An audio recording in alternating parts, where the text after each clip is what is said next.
Hello, Internet. I'm Jackie Fox, and I said while I was streaming Final Fantasy VII Remake that I was picking up a Final Fantasy book called Final Fantasy and Philosophy, the Ultimate Walkthrough. And I was wondering how hard it goes, and I mean, the cover goes pretty hard.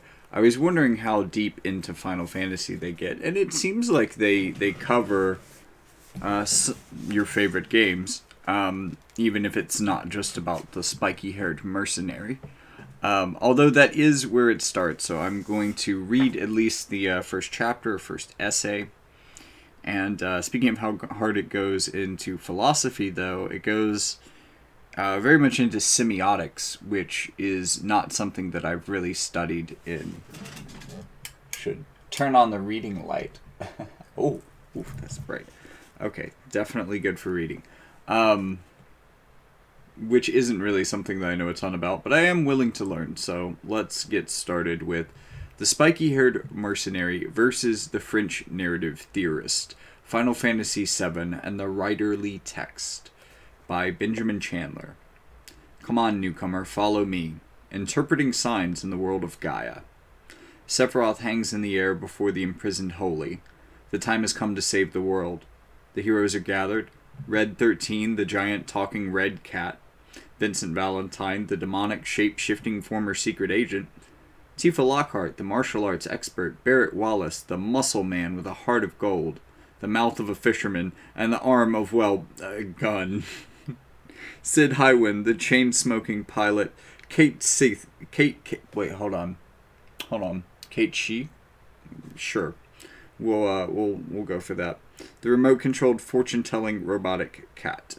Yuffie Kitsuragi, the ninja, and you, the spiky-haired badass mercenary with a monstrous sword. But who will fight the final battle? The choice is yours. Multiple playable characters allows players more avenues into a text. Roland Barthes, 1915 to 1980, would call Squaresoft's Final Fantasy VII, 1997, a writerly text because players take an active role in producing the game's narrative through their personal gaming experiences. Barthes was interested in semiology, the study of signs, signifiers, things that signify, and signifieds, things, which is what the signifiers signify. Yeah, no, this is why I don't do semiotics. And believe that writers should fill their texts with signifiers, allowing the readers or consumers to interpret these for themselves and so produce the text. Characters, objects, and places contain bundles of signifiers. The more playable characters a game has, the more ways a player has to interpret those signifiers, and the more texts the player can produce from it. The process depends on the level to which a player identifies with those characters. Final Fantasy VII has 9 playable characters, not including the brief flashback where Sephiroth is semi-playable, each with his or her own unique bundle of signifiers. They each provide a separate point of entry into the world of Final Fantasy VII through the interpretation of their individual signifiers. These multiple entry points are one of the indicators of a writerly text. Aside from these entry points, the Final Fantasy VII franchise comprises multiple texts that combine to form the overall narrative. From Final Fantasy VII, 1997 as an RPG, Advent Children 2005 CGI movie, Dirge of Cerberus 2006 action shooter, and Crisis Core 2008 action RPG.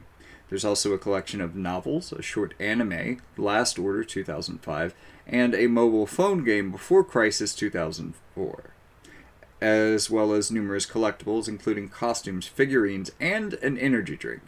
These provide the consumer with even more avenues for entering the Final Fantasy VII universe, and they multiply the number of signifiers within the series.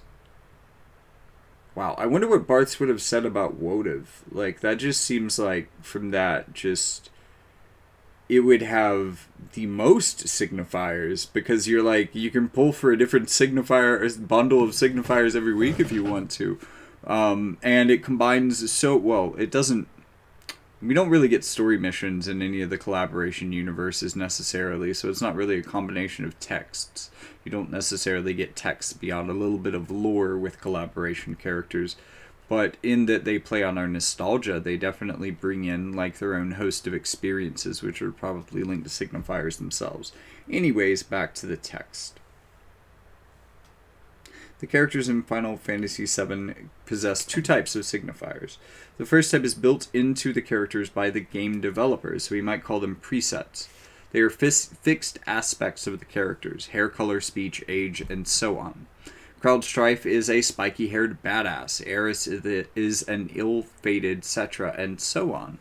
These presets allow for only a limited set of signifiers, but the characters in Final Fantasy VII contain psychological depth, and therefore a significant number of presets.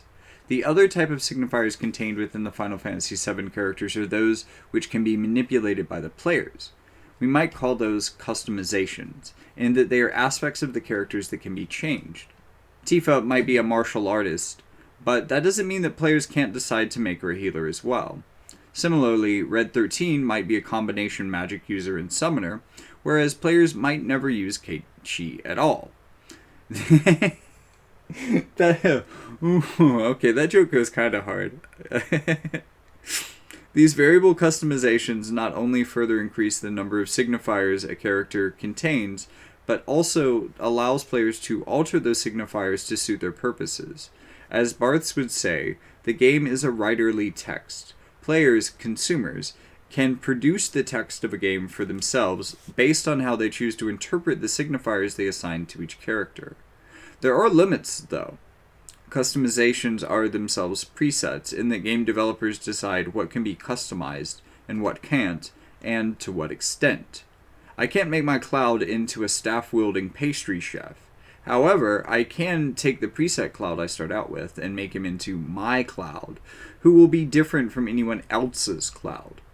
Jean-Paul G has already commented on this complicated relationship. In his terms, my Cloud would become Benjamin Cloud, and if G played Final Fantasy VII, he would have a James Cloud. Customizations multiply the number of signifiers a character possesses, based on the way players interpret customizable signifiers. Based on the way that players interpret the preset signifiers of a character and how they assign customizable signifiers to those characters, this process requires the players to produce the text for themselves, making Final Fantasy VII a writerly text. And I want to say that goes actually even further into Final Fantasy VII Remake, as, I mean, okay, this might actually be just as true. It's been more years since I played the original Final Fantasy VII, but like when I'm playing Remake, there is kind of only a small difference in who I make my healer. Like, unless Aerith is in the party with her ridiculous magic stat, it is not plainly obvious who is the healer, and there is not much of a difference between whether it's Tifa, Cloud, or Barret. Now, there are some obvious advantages to giving it to Tifa or Barret, because they can spam heals more because of the way that their characters are preset. Just basically the way that they build ATB through their basic attacks makes them really effective at building ATB quickly, and therefore effective healers when things are really up against the wall. Especially if you're using auto cure, if it's not anyways. So you can see how these two types of signifiers really combine into, say, my Barret, which probably has Raise on him, probably has auto cure, because I'm really only going to use him to tank stuff out. I'm going to switch to him for ranged portions, and otherwise, I'm not going to play him as much so that he can auto-cure people, but he's got that gun, so he's going to be building ATB fast. I think that makes him good for auto-cure. Anyways, he's also the tankiest member of my character, or the tankiest presets for a character. He's easy to build into that. my understanding of his presets are such that I can build him for that. So I give him things like provoke, and I give him and you know, when I'm playing him personally, I'm using steel skin, I'm using lifesaver often. Giving him barrier is going to be maybe, well, I don't know, it depends. I give barrier on who's taking damage or who I'm tanking with, but like I give him raise because he's, because of all of those reasons, probably the least likely to die. And that's really because of the Jackie Barrett, I guess. And maybe you play your Barrett similarly, but that is, I think, compared to other Final Fantasies. Well, actually, there's like you're made to assume that Final Fantasy X has presets, and then you learn how the board works, and you realize that they really don't.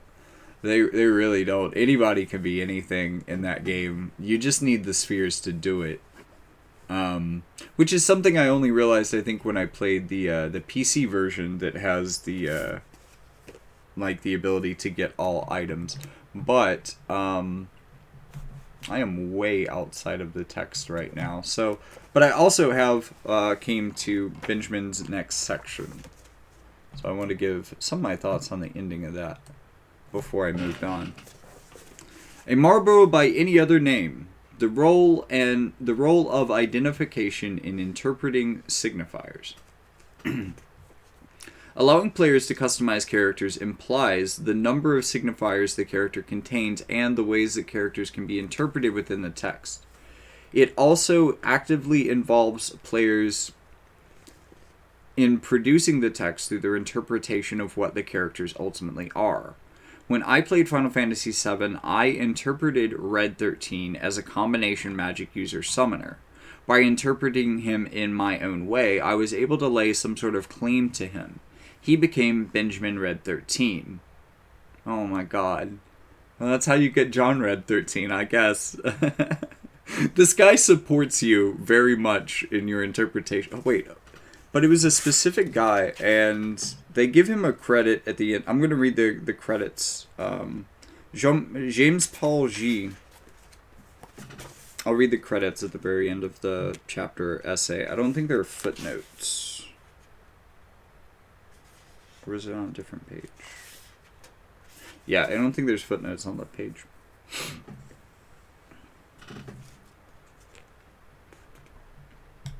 Customizing characters increases the likelihood of player character identification as players start to see themselves as their characters.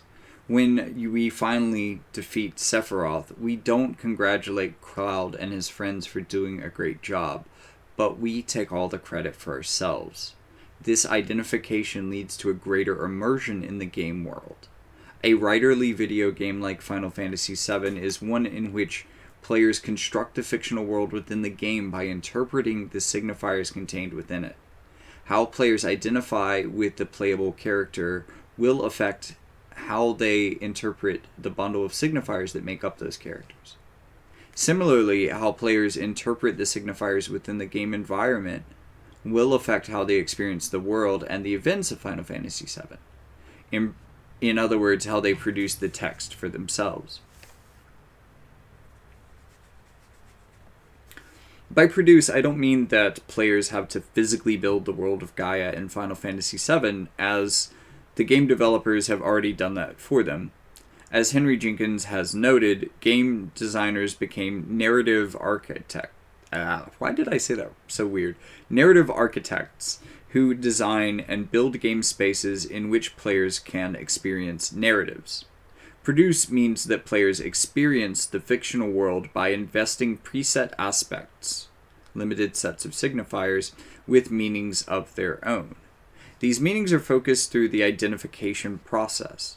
Signifiers are contained within places, Midgar, Wutai, the Northern Crater, objects, potions, materia, weapons, or other characters and monsters, Marlene, Sephiroth, Chocobos. But how players interpret the signifiers within these game elements and the sort of text they will produce through them are dependent on how players identify with the game's playable characters. Yuffie's hometown of Wutai contains a bundle of preset signifiers, such as Wutai is the hometown of Yuffie. Wutai lost a war against Shinra. Wutai is home to Ninja, and so on. For players, it may also contain signifiers such as Wutai is the location of the Leviathan materia, and Wutai is the place where the all creation item is that unlocks Yuffie's final limit break attack. These signifiers are dependent on how players have come to identify with Yuffie, and whether they have a character who is, at least in part, a summoner. Oh yeah, because of Leviathan. If they haven't been using Yuffie as a playable character, they may not have completed the mini-quest necessary for requiring all creation. Similarly, if they aren't interested in summoning, they may see no reason to acquire the Leviathan materia. Either way, the player's construction of Wutai will be different. If they spend much time there at all, it will be for different reasons. In other words, Wutai will signify different things to different players depending on their interpretation of its signifiers and their identification with the playable characters, in this instance, Yuffie. According to Barths, however, signifiers are not solely dependent on character identification.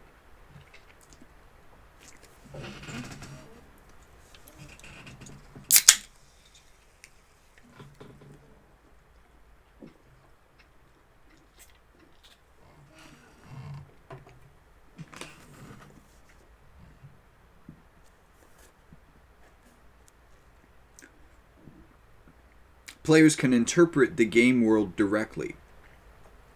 Towards the end of Final Fantasy VII, 4 monsters known as weapons are released from the Northern Crater. The player fights 2 of these during the plot, but only one, the Sapphire weapon, is destroyed in the course of the narrative. Whether the player destroys the other 3, Ultima, Ruby, and Emerald weapons, is a matter of choice. They are extraordinarily difficult to defeat. Ruby and Emerald are each stronger than the final boss in the game. The only things that you get for defeating them are items. Some of the best items in the game, I'll grant you, but you can beat the game without them. More importantly, there aren't any consequences for the game world if you don't destroy them. The desire to destroy them comes from the player. Cloud or Tifa may wish to destroy them, but they don't force the issue. Identification with a playable character is not necessary. These mini-quests are only a small part of the overall game, however. They are handfuls of battles among many, and they come towards the end of the game when players' construction of the game's text should be almost, if not entirely, complete. Although players can produce the game text through a direct interpretation of signifiers, the true writerly text is dependent on the character-player identification to guide the interpretation of those signifiers. Didn't catch your name. The player is Cloud. If identification comes from a combination of preset character traits and customizable aspects, most players will identify most strongly with Cloud because he is the one that they spend the most time with. This means that players interpret the world of Final Fantasy VII mostly through his set of signifiers, so the text they produce will be heavily influenced by Cloud's relationship to them. When Cloud and Avalanche blow up Mako Reactor No. 1, Cloud remains aloof, distancing players from their initial actions and from Avalanche's ideologies. This does not mean that Cloud and the players have no opinions of the destruction of Mako Reactor No. 1 or of Shinra. 2 of Cloud's preset signifiers, gleaned from the introduction booklet, are that Cloud is an ex-soldier and Shinra is bad. Players are influenced to produce a text in which Avalanche is doing the right thing. Players may find themselves on the horns of a moral dilemma when, as a result of Cloud and Avalanche's action, Shinra drops the plate onto Sector 7, killing everyone in the sector slums and 3 non-playable Avalanche members. Gamers and players might interpret this event differently. I use the term gamer to refer to someone whose only interest is in beating the game, whereas players refers to people who immerse themselves in the game world during the gameplay experience. The distinction between the two is completely arbitrary and is used only to distinguish between two approaches to playing video games. Gamers may not care that those people died. They are, after all, only interested in beating the game, and this is simply one part of that. Gamers interpret the signifiers contained within the game only in terms of how they contribute to the completion of the game. For them, the destruction of Mako Reactor Number 1 is the first feat in a series that needs to be accomplished to beat the game. The text that they produce is not concerned with signifiers such as innocent victims or senseless slaughter, but more with basic ones like level 1 complete. Players, on the other hand, do care about the destruction of the Sector 7 slums. They care because they're interested in such signifiers as Cloud is a mercenary, Cloud has a good heart, Cloud's intentions are good, Cloud is working with Avalanche, Cloud's actions for the good result in the death of innocents, and so on. The text that players produce of Final Fantasy VII is dependent on the process of interpreting these signifiers through their identification with Cloud. I have a good heart. I am working with Avalanche. My actions for the good result in the death of innocents. The player's responsibility may be mitigated by further signifiers. Shinra are the bad guys. Cloud, I didn't decide to drop the plate. Shinra should not have been using the Mako reactors in the first place, and so forth. But because players identify with Cloud, they bear the weight of the consequences of his actions, and they produce the text most strongly through his collection of signifiers. RPGs rely on this sort of investment in the game world to provide the impetus for their completion. Cloud's identity crisis partway through the game forces players to reinterpret the game text. His preset signifiers and the player's understanding of them are altered.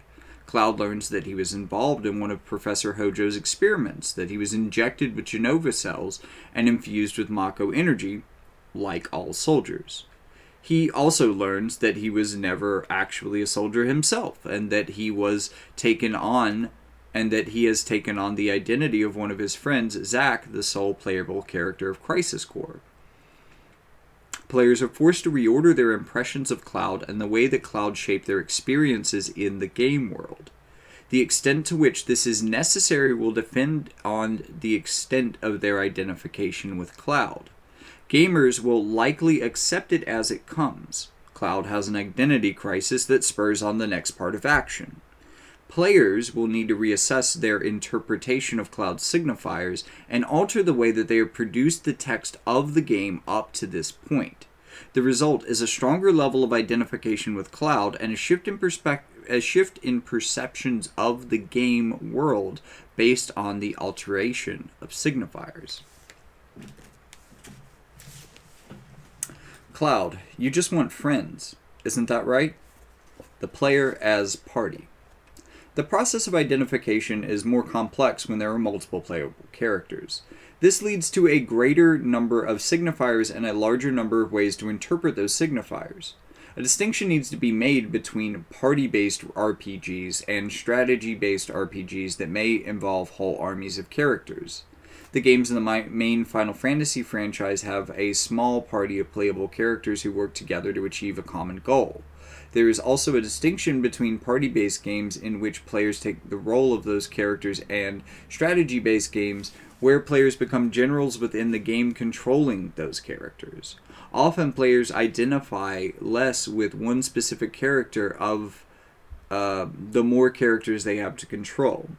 Games that attempt to blend the party-based and strategy-based include the Suikoden and Final Fantasy Tactics Advanced series, but in these games the majority of playable characters tend to have extremely limited preset characteristics, whereas a smaller group of playable characters are more fully fleshed out. Final Fantasy VII is a party-based RPG. Cloud may be the main character, but the 8 playable characters provide further opportunities for player identification and signifier interpretation.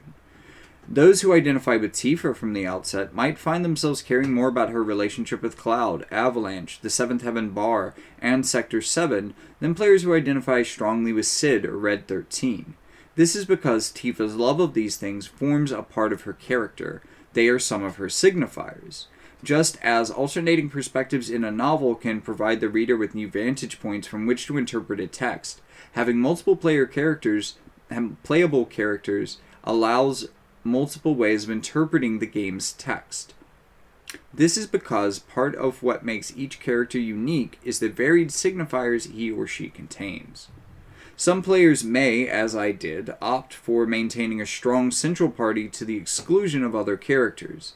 I became invested in Vincent and Lucretia's story, and in the happenings at Cosmo Canyon because I kept Vincent and Red 13 in my active party for most of the game. As such, I spent a great deal of time customizing theirs and Cloud's equipment and materia while doing nothing with the other characters. This meant I spent more time interpreting the preset signifiers contained within these characters and assigning them customizable signifiers on my own. Red 13 was a magic user and a summoner. Vincent was a healer and command user, while Cloud was a melee attacker, to the exclusion of the others. This limited my experience of the characters that I didn't play with to their preset actions within the plot, and as such, my investment in and subsequent identification with them were lessened. The level of interaction and identification with a character will affect how and the extent to which players interpret that character's signifiers, which will have a significant effect on how players produce the game's text.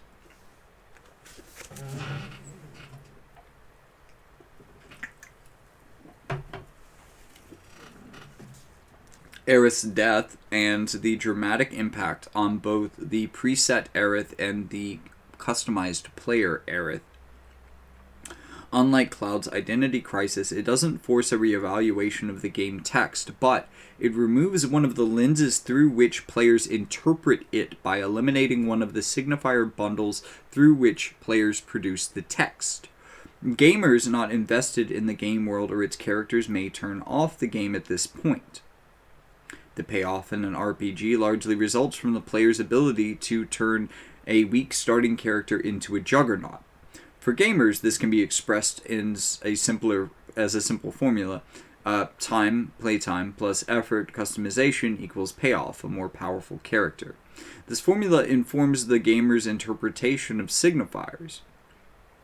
When the payoff is taken away from the gamer, it results in a lot of wasted time and effort. Such is the case with Aerith's death, where the player's customization is nullified. The extent to which Aerith's death upset players is evident in the numerous rumors that circulated over the internet about the possibility of resurrecting her, as well as instructions for finding a glitch to see her ghost in Midgar. Final Fantasy VII's game developers were relying on players to be so invested in the game world that Aerith's death would not stop them from completing the game. This required the players to identify with characters other than Aerith, allowing them to continue interacting and interpreting the game text through alternate bundles of signifiers. It was therefore essential for the game developers to allow multiple points of entry into their game environment. These multiple entry points make Final Fantasy VII a writerly text. Zack, Soldier First Class, same as Cloud. The player as Zack. Grand adventures rarely start with the Grand adventures usually start with the disruption of the natural order. Prequels allow us to go back and experience what the world was like before the hero is called to arms. They are often tragic because they usually involve characters that we know are dead in the contemporary setting of the original story, and we also know while consuming a prequel that something bad is about to happen that will spur the actions in subsequent narratives. This tragic overshadowing influences the way players interpret the signifiers within a text and influences the type of text they will produce through those signifiers. More experienced gamers may be able to correct me on this point, but to my knowledge, Crisis Core is the first game where players know that a playable character has to die in order for them to complete the narrative. This means that the game cannot be beaten. By drawing the narrative to a close, it can be completed. But no matter how well you customize Zack or how much time and effort you put in, you cannot defeat the final, continuously spawning army of Shinra infantrymen that will be the cause of his death. Believe me, I tried. And I tried too, man. I was like, oh man, if I can take on Minerva, if I can take on 1,000 Shinra troopers, surely I can do this. No. No. Genuinely, nothing you can do. I mean, correct me if I'm wrong, but like, I would love to see the video of Zack actually surviving in Crisis Core or in Crisis Core Reunion, because I was hoping that maybe it was possible in that one, maybe because we see him, anyways.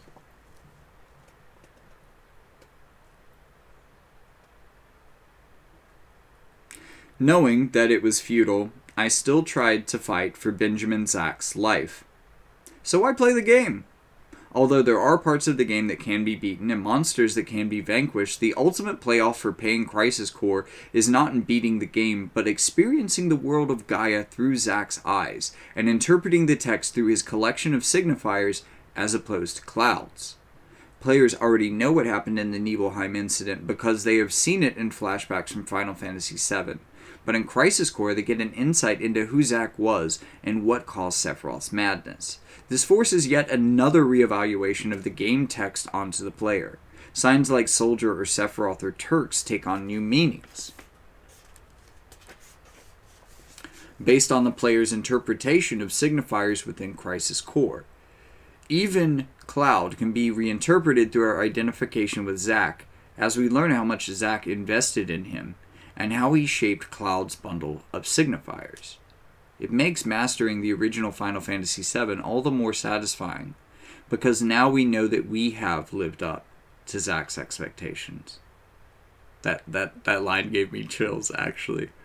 It is the ultimate expression of Barth's writerly text, one that the consumer wants to expand by reevaluating the core narrative via another entry point.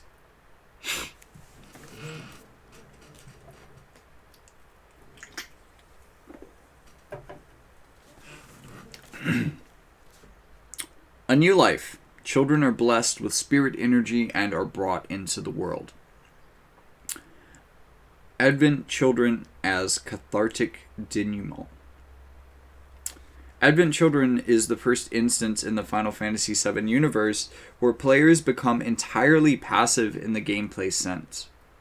I do not wish to enter a debate as to whether film audiences are passive or active, but viewers of Advent Children are passive in a gameplay sense. They cannot customize anything within the film. Advent Children provides yet another access point into the Final Fantasy VII game world, but unlike others, it makes no demands on the player's interpretation of the game text. It relies on players with preformed opinions about the world from their time as players. As a film, it doesn't have to construct its own imaginary world, unlike the financially disastrous Final Fantasy The Spirits Within 2001, which sought and never found a mainstream film-going audience.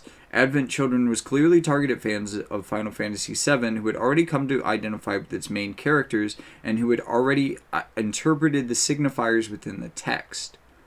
These interpretations may be proved false in the film, however, making it the least writerly text of the Final Fantasy VII franchise.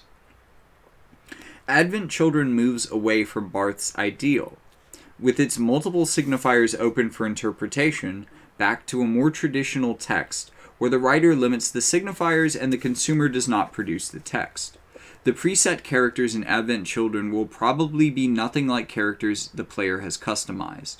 Benjamin Cloud loved his materia and would never have left them behind in the church to be stolen by the bad guys, and Benjamin Red 13 loved using the Knights of the Round summon, which the Advent Children Red 13 never does.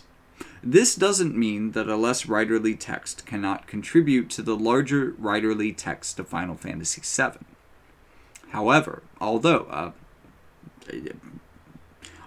Advent Children's Cloud was different from Benjamin Cloud, he still acted and spoke the same way as preset Final Fantasy VII Cloud, so I was still able to identify with him in the film. Cloud's set signifiers remained unaltered. It was only his customizable signifiers that were missing.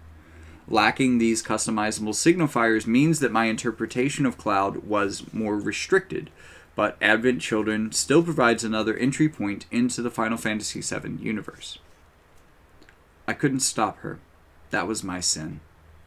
Exploring Vincent in Dirge of Cerberus. While acting as yet another access point into the world of Final Fantasy VII, the mechanics of Dirge of Cerberus and the demands it makes on the player are different from those of the original game, as are the mechanics of the film and the demands it places on its viewers. The game relies more heavily on reflex and gaming skill, the ability to push buttons in the correct order and with the right timing, than it does on developing a party and using it strategically. The first requires immediate responses, whereas the second requires more strategic thought, particularly if characters adjust Final Fantasy VII's active time battle to give themselves more time to think and respond. These demands on the player's skill in Dirge of Cerberus influence the way that players will interpret the signifiers within the game and allow players to produce a different kind of text from that produced through the original Final Fantasy VII. Not only does Dirge of Cerberus provide an opportunity for players to identify to a greater degree with the supporting playable character from the original game, Vincent, it also allows them to learn more about him and his view of the game world. We learn, for instance, that Yuffie and Vincent were doing what Yuffie and Vincent were doing while the rest of the Final Fantasy VII crew was watching Meteor fall on Midgar. As optional playable characters, they were left out of the ending cinematic for Final Fantasy VII. Dirge of Cerberus aids in the pluralizing of the Final Fantasy VII text by offering another access point and by moving beyond the scope of the original narrative. It multiplies the number of signifiers contained within the Vincent character while providing new ways of interpreting those signifiers to produce the text. Is this the end? All text contains signifiers, but in a writerly text, those signifiers are multiplied to such an extent that the consumer of that text is forced to produce his or her own text through an interpretation of those signifiers. Final Fantasy VII is a prime example of a writerly text where the playable characters' preset signifiers are multiplied by the psychological depth of the characters and the player's identification with them. The ability to customize the characters in Final Fantasy VII not only multiplies the number of signifiers they contain exponentially, but also requires players to interpret them based on how they are producing the text. Different text will be produced by each person who plays the game, based on how the player identifies with the Final Fantasy VII characters, and also how he or she interprets the signifiers within various titles in the series. Thus, Final Fantasy VII fulfills the ideal of Barth's writerly text in a way that printed literature cannot. And, okay, so the notes from this...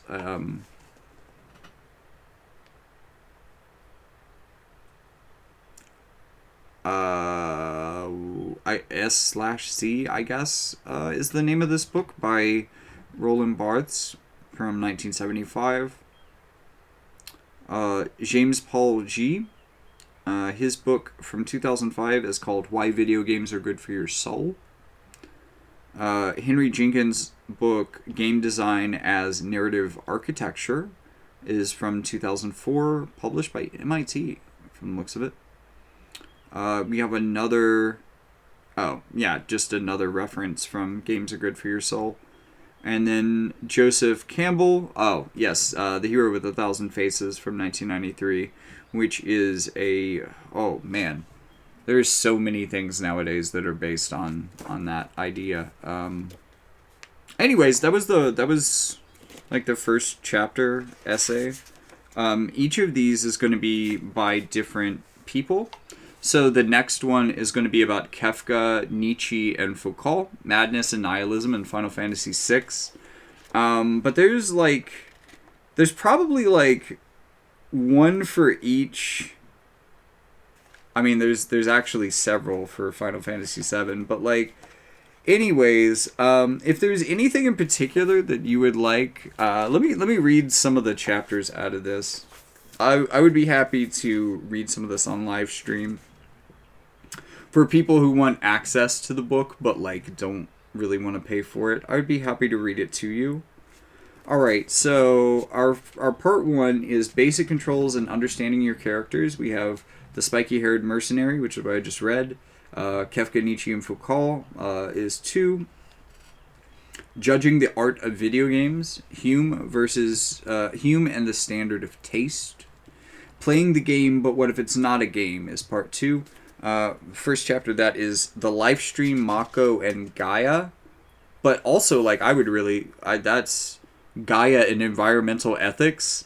And that's on The Spirits Within, which I forgot was like kind of an environmentalism thing. Objectification of conscious life forms in Final Fantasy, the original Final Fantasy. Final Fantasy and the Purpose of Life in part 3, abilities you never knew you had. And then the 4 Warriors of Light save the world, but they don't deserve our thanks, is the final chapter of that. Part 4 is Side Quests of the Enlightened. We've got Shinto and alien influences in Final Fantasy VII. Kupo for Carl and the materialist conception of history. So that one has to be... there's a question on the back of the book that says, are Moogles part of a socialist conspiracy? And I think that's got to be what that is. Sin, Otherworldliness, and the Downside to Hope, about Final Fantasy X. Part 5 is Other Ways to Enjoy the Game So It Never Ends. Human, All Too Human, Cloud's existential quest for authenticity. Is the fear of stopping justified? And finally, What's in a Name, Cid, Cloud, and How Names Refer. So, yep, there we are. That's,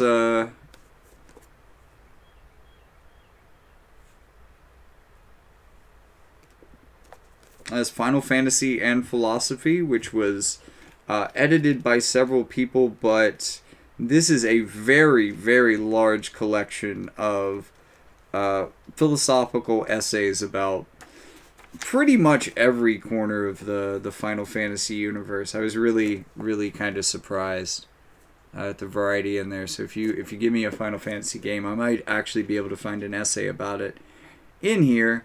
And yeah, I'm excited for this. So I hope that somebody else out there is as well. And if so, I will see you in the next one.